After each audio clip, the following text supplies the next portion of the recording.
नमस्कार, आप देख रहे हैं CWB हिंदी न्यूज। विक्रम संवत 2077 शक संवत 1942 आज आश्विन मास के कृष्ण पक्ष की त्रयोदशी तिथि तदनुसार बृहस्पतिवार 15 अक्टूबर 2020। हम अपने दर्शकों का CWB हिंदी न्यूज पर स्वागत करते हैं। आज का विचार, यदि हर सुबह आप उठते के साथ किसी लक्ष्य को लेकर उत्साहित नहीं हैं, तो आप जिंदगी जी नहीं रहे बल्कि जिंदगी काट रहे हैं। Indian national Lokdal supremo Om Prakash Chautala ने बुधवार को चंडीगढ़ में आवास पर मीडिया से बातचीत में कहा कि देश की हालत बहुत खराब है और वो भी सरकार की वजह से। हमारा कृषि प्रधान देश है और देश की अर्थव्यवस्था कृषि पर आधारित है। किसान खुशहाल है तो देश खुशहाल है, किसान कंगाल है तो देश का बुरा हाल है। आज देश और प्रदेश में भाजपा की सरकार है जिसमें हर वर्ग, चाहे किसान है या कमेरा, व्यापारी है या कर्मचारी, कारखानेदार है या फिर मजदूर, सभी परेशान है। हर माह सरकारी कर्मचारी को तनख्वाह देने के लिए कर्ज लेना पड़ता है। आज 2 लाख करोड़ का कर्ज हरियाणा पर है, लेकिन हमारी सरकार जब गई थी तो सरकारी कोष में खजाना भरा पड़ा था। इनेलो सुप्रीमो ने कहा कि केंद्र सरकार द्वारा बनाए गए काले कानूनों के खिलाफ हमारी पार्टी ने पूरे प्रदेश में धरने और प्रदर्शन किए हैं। अगले महीने 20 नवंबर को कुरुक्षेत्र में किसान बचाओ रैली के नाम से विशाल रैली करने जा रहे हैं। उस रैली से प्रमाणित हो जाएगा कि लोग मौजूदा शासन से और बनाए गए कानूनों से कितना परेशान हैं। बर्खास्त पीटीआई अध्यापकों की कृषि मंत्री जेपी दलाल से गुहार, हमारे बच्चों का भविष्य बर्बाद न करे सरकार। पीटीआई अध्यापकों ने कहा कि अधिकतर पीटीआई अध्यापक उम्र के उस पड़ाव पर पहुंच चुके हैं जब उनके कंधों पर परिवार की जिम्मेदारियों का बोझ है। अगर सरकार ने समय रहते उन्हें बहाल नहीं किया तो बहुत से परिवार बर्बाद हो जाएंगे। इसलिए आपसे हाथ जोड़कर निवेदन है कि जल्द से जल्द सीएम से हमारी बहाली की गुहार लगाई जाए ताकि हमारे परिवार को आर्थिक तथा मानसिक परेशानी का सामना न करने पड़े। सीएम ने प्रतिनिधिमंडल को आश्वासन दिया था कि बर्खास्त शारीरिक शिक्षकों को 10 दिन के बाद विभाग में समायोजित किया जाएगा, लेकिन अभी तक इस बारे में कोई ठोस कदम नहीं उठाया गया है। इसलिए सभी बर्खास्त शारीरिक शिक्षक गुहार लगा रहे हैं कि सीएम ने जो आश्वासन दिया था उसे पूरा कर उन्हें बहाल किया जाए। हरियाणा रोडवेज की बसों को लेकर पंजाब की ओर से हरी झंडी दे दी गई है, लेकिन अभी तक दिल्ली की ओर से अनुमति नहीं मिल सकी है। इस संबंध में हरियाणा के मुख्यमंत्री मनोहर लाल दिल्ली के सीएम से बातचीत करेंगे। परिवहन मंत्री का कहना है कि दिल्ली ने अभी तक यह मंजूरी नहीं दी है। मूलचंद शर्मा ने कहा कि वह त्योहारों का सीजन शुरू हो गया है, ऐसे में लोगों को किसी भी तरह की दिक्कत न हो, इसीलिए जल्द से जल्द मंजूरी देनी चाहिए। परिवहन मंत्री ने कहा कि हमारी ओर से पूरा प्रयास है कि सभी राज्यों में बस सेवा सुचारू हो सके ताकि आम लोगों को कुछ राहत महसूस हो। बड़ौदा विधानसभा के हर गांव में पहुंचकर भाजपा नेता बताएंगे कृषि कानूनों के फायदे। भारतीय जनता पार्टी के प्रदेश अध्यक्ष ओम प्रकाश धनखड़ ने रोहतक में पार्टी के वरिष्ठ नेताओं के साथ बैठक कर बड़ौदा उपचुनाव को लेकर रणनीति बनाई। बैठक में बड़ौदा उपचुनाव को लेकर रणनीति तैयार की और 27 वरिष्ठ नेताओं की ड्यूटी लगाई। ये नेता बड़ौदा के सभी 54 गाँव में पहुंचकर नए कृषि कानूनों के फायदे किसानों को बताएंगे। बैठक के बाद पत्रकारों से बातचीत करते हुए धनखड़ ने कहा कि विपक्ष ने इन कानूनों को लेकर जो भ्रम किसानों में फैलाया है उसे दूर किया जाएगा। बड़ौदा विधानसभा सीट पर होने वाले उपचुनाव के लिए राजनीतिक दलों में हलचल तेज हो गई है। चुनाव में किसे मैदान में उतारा जाए, इसको लेकर सभी दल बैठकें कर मंथन कर रहे हैं। इसी बीच सूत्रों के हवाले से एक बड़ी खबर सामने आ रही है। सूत्रों के मुताबिक बड़ौदा में डॉक्टर कपूर सिंह नरवाल कांग्रेस के प्रत्याशी हो सकते हैं। हालांकि अभी कांग्रेस के किसी भी नेता का इसको लेकर कोई बयान सामने नहीं आया है।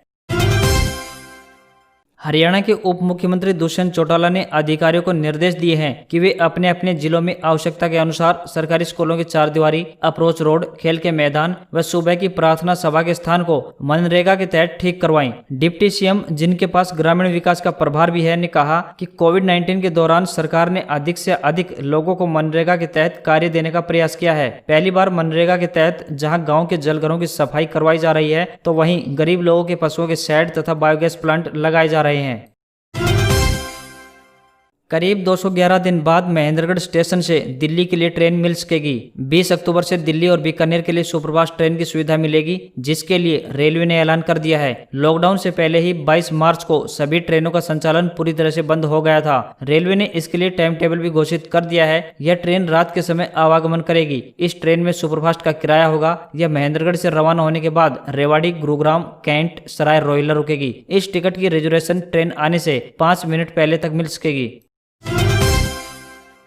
डीएलएड यानी जेबीटी टीचर कोर्स में दाखिले के लिए मौजूदा शैक्षणिक सत्र का शेड्यूल जारी कर दिया गया है। उम्मीदवार 28 अक्टूबर तक ऑनलाइन आवेदन कर सकते हैं। राज्य शैक्षणिक अनुसंधान एवं अध्यापक प्रशिक्षण परिषद गुरुग्राम की ओर से जारी शेड्यूल के अनुसार उम्मीदवार 15 अक्टूबर से ऑनलाइन आवेदन कर सकेंगे। आवेदन करने की अंतिम तिथि 28 अक्टूबर है। जेबीटी टीचर कोर्स में दाखिले के लिए कक्षा 12वीं में सामान्य वर्ग के लिए 50% अंकों का होना आवश्यक है। दाखिले में साइंस, आर्ट्स व कॉमर्स तीनों संकायों के लिए अलग अलग सीटें निर्धारित की गई हैं। पहली मेरिट लिस्ट 3 नवंबर को जारी होगी। इस लिस्ट में चयनित उम्मीदवार 7 नवंबर तक अलॉट किए गए कॉलेज में फीस जमा करवाकर दाखिला सुनिश्चित कर सकेगा। दूसरी मेरिट लिस्ट 9 नवंबर को जारी की जाएगी। इस सूची में चयनित उम्मीदवार 16 नवंबर तक फीस जमा करवा सकेंगे। इसी प्रकार तीसरे चरण की मेरिट लिस्ट 19 नवंबर को जारी की जाएगी। इस सूची में चयनित उम्मीदवार 25 नवंबर तक फीस जमा करवा सकेंगे। डीएलएड शिक्षण कॉलेज प्रवक्ता राकेश कुमार ने बताया कि इस कोर्स में हरियाणा प्रदेश के अलावा दूसरे राज्यों के उम्मीदवार भी आवेदन कर सकते हैं। पीडीपी चीफ और जम्मू कश्मीर के पूर्व मुख्यमंत्री महबूबा मुफ्ती की रिहाई के एक दिन बाद बुधवार को नेशनल कॉन्फ्रेंस के 2 बड़े नेता उनसे मुलाकात करने पहुंचे। एनसी चीफ फारूक अब्दुल्ला और उनके बेटे उमर ने महबूबा से मुलाकात की और इसकी तस्वीर ट्विटर पर पोस्ट की। उमर ने ट्वीट किया कि मैं और मेरे पिता रिहाई के बाद महबूबा मुफ्ती का हालचाल जानने पहुंचे थे। उमर के इस ट्वीट पर महबूबा ने भी रिप्लाई दिया। उन्होंने लिखा, आप और फारूक साहब मुझसे मिलने आए, इससे मुझे बड़ी खुशी मिली। उन्हें यानी फारूक को सुनकर हौसला मिलता है। मुझे यकीन है कि हम मिलकर अच्छा बदलाव लाएंगे। रेलवे ने आगामी दुर्गा पूजा, दशहरा, दिवाली और छठ के त्योहारी सीजन में यात्रियों को बड़ी सौगात दी है। रेलवे ने 392 यानी 196 जोड़ी अतिरिक्त विशेष ट्रेनों को चलाने का फैसला लिया है। हालांकि ये ट्रेनें 20 अक्टूबर से 30 नवंबर तक के सीमित समय के लिए चलेंगी। रेलवे मंत्रालय ने विभिन्न क्षेत्रों की मांग पर 196 जोड़ी ट्रेनों को चलाने की मंजूरी दी है, जो लखनऊ, कोलकाता, पटना, वाराणसी जैसी जगहों से शुरू होंगी। त्योहारों में शुरू हो रही 392 विशेष ट्रेनों में 5 जोड़ी ट्रेनें भोपाल और इटारसी स्टेशनों पर हॉल्ट लेंगी। इनमें समता, स्वर्ण जयंती और जयपुर हैदराबाद स्पेशल भोपाल स्टेशन पर रुकेंगी, जबकि काशी और कामाख्या स्पेशल का हॉल्ट इटारसी स्टेशन पर होगा। नई दिल्ली हबीबगंज नई दिल्ली शताब्दी एक्सप्रेस 17 अक्टूबर से फिर ट्रैक पर दौड़ेगी। इसका धौलपुर स्टॉपेज खत्म किया गया है। बदले समय के साथ अब शताब्दी दिल्ली से आधा घंटे पहले यानी सुबह 5:30 बजे रवाना होगी। ओडिशा, तेलंगाना में भारी बारिश। हैदराबाद में 24 घंटे में 20 सेंटीमीटर पानी बरस गया। 15 की मौत। सरकार ने स्कूल कॉलेजों में 2 दिन की छुट्टी का किया ऐलान। मौसम विभाग के मुताबिक बंगाल की खाड़ी में कम दबाव पैदा होने की वजह तेलंगाना और ओडिशा के कई जिलों में भारी बारिश हो रही है। ओडिशा के गजपति जिले में बारिश से प्रभावित हुए 12 गाँव के 500 लोगों को सुरक्षित जगहों पर पहुंचाया गया है। ब्रह्म कमल की खूबसूरत बगिया। 14,500 फीट की ऊंचाई पर गुलजार हुआ हिमालय। अक्टूबर में भी खिलखिला रहे हैं यहाँ ब्रह्म कमल। विशेषज्ञों का कहना है कि इस बार यह लंबे समय तक बारिश होने से ब्रह्म कमल अक्टूबर में भी खिले हुए हैं। ब्रह्म कमल के फूलों से लगभग यह फोटो उत्तराखंड के रूपकुंड के आखिरी बेस कैंप भगवासा की है। मान्यता है कि भगवान शिव को खुश करने के लिए ब्रह्मा जी ने ब्रह्म कमल की रचना की थी। करीब 14,500 फीट की ऊंचाई पर स्थित इस हिमालय क्षेत्र में सबसे अधिक दुर्लभ ब्रह्म कमल और नील कमल खिलते हैं। तस्वीर के बैकग्राउंड में बर्फ से ढकी नंदा, गंगटी और त्रिशूल पर्वत हैं। रूपखंड से बगवासा पहुंचने में 3 दिन लगते हैं। 27 किलोमीटर की यात्रा में 20 किलोमीटर की खड़ी चढ़ाई है। ऑक्सीजन की कमी भी महसूस होती है। साल भर तापमान 0 डिग्री, सर्दियों में -20 डिग्री तक चला जाता है। यहाँ कस्तूरी मृग, भालू, हिम तेंदुए भी मिलते हैं। तमिलनाडु नवरात्र उत्सव के लिए तैयार है। 51 प्रमुख शक्तिपीठों में 18 शक्तिपीठ वाले इस राज्य में जश्न 9 रात 10 दिन तक चलता है। कांची कामाक्षी मंदिर में इस साल भी नवरात्र के सारे अनुष्ठान होंगे। सोशल डिस्टेंसिंग के साथ दर्शन भी होंगे। पूजा से जुड़े बाजारों में रौनक, 40% बिक्री भी हो चुकी है। यहाँ सबसे बड़ा उत्सव शक्तिपीठ कांची कामाक्षी अम्मन मंदिर और कन्याकुमारी स्थित माँ भगवती शक्तिपीठ में होता है। नवरात्र की तैयारियों में लगे कामाक्षी अम्मन मंदिर के मुख्य पुजारी गोपी अय्यर कहते हैं कि 9 दिन कांची कामाक्षी माँ का अलग अलग श्रृंगार होगा। विजयादशमी के साथ उत्सव समाप्त होता है। दुनिया में साइकिल के प्रमुख बाजार भारत में पिछले 5 महीने में साइकिलों की बिक्री लगभग 2 गुना हो गई है और कई शहरों में लोगों को अपनी पसंद की साइकिल खरीदने के लिए इंतजार करना पड़ रहा है। जानकारों के अनुसार देश में पहली बार लोगों का साइकिल को लेकर ऐसा रुझान देखने को मिला है और इसकी एक बड़ी वजह कोरोना महामारी के बाद लोगों का अपनी सेहत को लेकर सजग होना भी है। एक अनुमान के अनुसार भारत दुनिया का दूसरा सबसे बड़ा साइकिल मैन्युफैक्चरिंग देश है। इस समय सबसे अधिक 10,000 रुपए से अधिक मूल्य वाली साइकिलों की बिक्री सबसे अधिक हो रही है। अनलॉक के दौरान सड़कों पर वाहनों की संख्या व प्रदूषण में कमी के कारण भी लोग साइकिलिंग को लेकर प्रोत्साहित हैं। अंबानी और अमेजन को मिलेगी टक्कर। बिग बास्केट में टाटा ग्रुप खरीद सकता है 20% हिस्सेदारी। कोरोना की वजह से ई ग्रोसरी के कारोबार में इस साल के जनवरी की तुलना में जून में 1.7 गुना की तेजी आई है। टाटा ग्रुप के बिग बास्केट में हिस्सेदारी खरीदने से कई कंपनियों को टक्कर मिलेगी। बिग बास्केट में टाटा ग्रुप की डील इस महीने के अंत तक पूरी हो सकती है। 152 साल पुराना टाटा ग्रुप वॉलमार्ट के साथ भी कुछ समय से बात कर रहा है। लोन मोरेटोरियम की सुनवाई में सुप्रीम कोर्ट ने सरकार को जमकर फटकार लगाई है। कोर्ट ने कहा है कि आप सही फैसले के साथ कोर्ट में आइए। हम उम्मीद करते हैं कि सरकार एक सही फैसले के साथ कोर्ट में आएगी। सॉलिसिटर जनरल तुषार मेहता ने कहा, आम लोगों की दिवाली अब आपके हाथ में है। आम लोगों की दुर्दशा को आप समझिए। इसी के साथ कोर्ट ने 2 नवंबर तक के लिए सुनवाई टाल दी है। सुप्रीम कोर्ट की 3 जजों की बेंच ने इस मामले में सुनवाई की।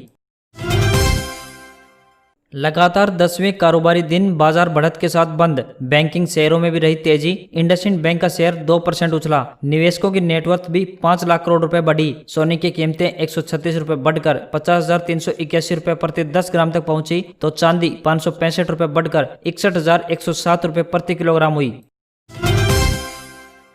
देश में इलेक्ट्रिक वाहनों की डिमांड को नेक्स्ट लेवल पर पहुंचाने के लिए सरकार लगातार काम कर रही है। अब सरकार ने देश के प्रमुख राजमार्गों और एक्सप्रेसवे पर ईवी चार्जिंग स्टेशन बनाने के लिए कंपनियों से प्रपोजल लेने का काम शुरू कर दिया है। सरकार के इस कदम से देश में इलेक्ट्रिक मोबिलिटी के लिए बेहतर इंफ्रास्ट्रक्चर को तैयार करना है, ताकि इलेक्ट्रिक व्हीकल से लंबा सफर करने वाले लोग आसानी से उसे कहीं भी चार्ज कर सकें। हम आपको बता दें कि किन राजमार्गों और एक्सप्रेसवे के लिए प्रस्ताव आमंत्रित किए गए हैं। मुंबई, पुणे, अहमदाबाद, वडोदरा, दिल्ली, आगरा, बेंगलुरु, मैसूर, बेंगलुरु, चेन्नई, सूरत, मुंबई, आगरा, लखनऊ, ईस्टर्न पेरिफेरल्स और हैदराबाद ओआरआर एक्सप्रेसवे पर ईवी चार्जिंग बुनियादी ढांचे के निर्माण और संचालन के लिए इच्छुक संस्थानों से प्रस्ताव मांगे गए हैं। राजमार्गों के लिए दिल्ली श्रीनगर, दिल्ली कोलकाता, आगरा नागपुर, मेरठ से गंगोत्री धाम, मुंबई दिल्ली, मुंबई पणजी, मुंबई नागपुर, मुंबई बेंगलुरु और कोलकाता सहित भुवनेश्वर के लिए भी प्रस्ताव आमंत्रित किए गए हैं। केंद्र सरकार ने लिया एक महत्वपूर्ण फैसला। बीएसएनएल और एमटीएनएल को आर्थिक संकट से उबारने के लिए सरकार ने उठाया कदम। अब सभी मंत्रालयों, सरकारी विभागों और पीएसयू में बीएसएनएल व एमटीएनएल का ही नेटवर्क इस्तेमाल होगा। बीएसएनएल और एमटीएनएल के सब्सक्राइबर लगातार कम होते जा रहे हैं। बैंक ऑफ बड़ौदा का बड़ा फैसला। अब बैंक के 50% कर्मचारी अगले 5 साल तक घर से ही काम कर सकेंगे। बैंक ऑफ बड़ौदा यानी बीओबी अपने कर्मचारियों के हित में बड़ा फैसला लिया है। बैंक ने अपने कुल टोटल वर्कफोर्स को 50-50 भाग में विभाजित करेगी, जहां 50% कर्मचारी अगले 5 सालों तक घर से काम करेंगे और बाकी कर्मचारी ब्रांच से ही काम करेंगे।